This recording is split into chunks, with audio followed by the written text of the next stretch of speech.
การนำกระทรวงศึกษาธิการและกีฬาเข้าวางกระตาดอกไม้อยู่ต่อหน้ารูปปั้นรอประธานไกรสอนพรหมวิหาร โอกาสดำเนินกองประชุมใหญ่ครั้งที่ 10 เนื่องในโอกาสดำเนินกองประชุมใหญ่ผู้แทนสมาชิกพรรคครั้งที่ 10 ขององค์คณะพรรคกระทรวงศึกษาธิการและกีฬา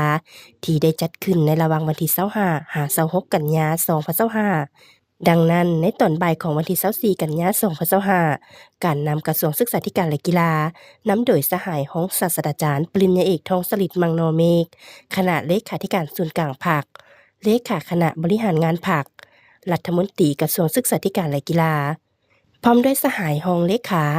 คณะประจำพรรคคณะพรรคเลขาหน่วยพรรคฮักฐาน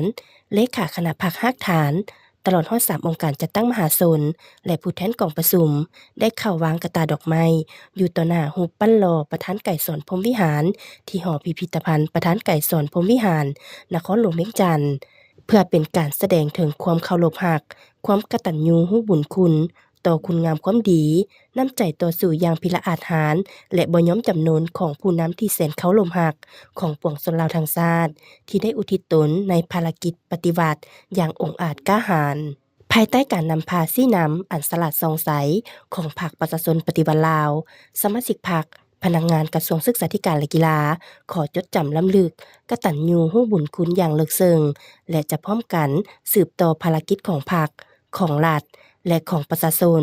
โดยเฮ็ดทุกสิ่งทุกอย่างเพื่อพรรคเพื่อรัฐและเพื่อประชาชนประกอบส่วนอย่างตั้งหน้าเข้าในการสร้างสรรค์และพัฒนาประเทศชาติให้มีความเจริญรุ่งเรืองศรีวิไลย์นำพาประเทศชาติก้าวสู่จุดหมายสังคมนิยมอย่างมีไส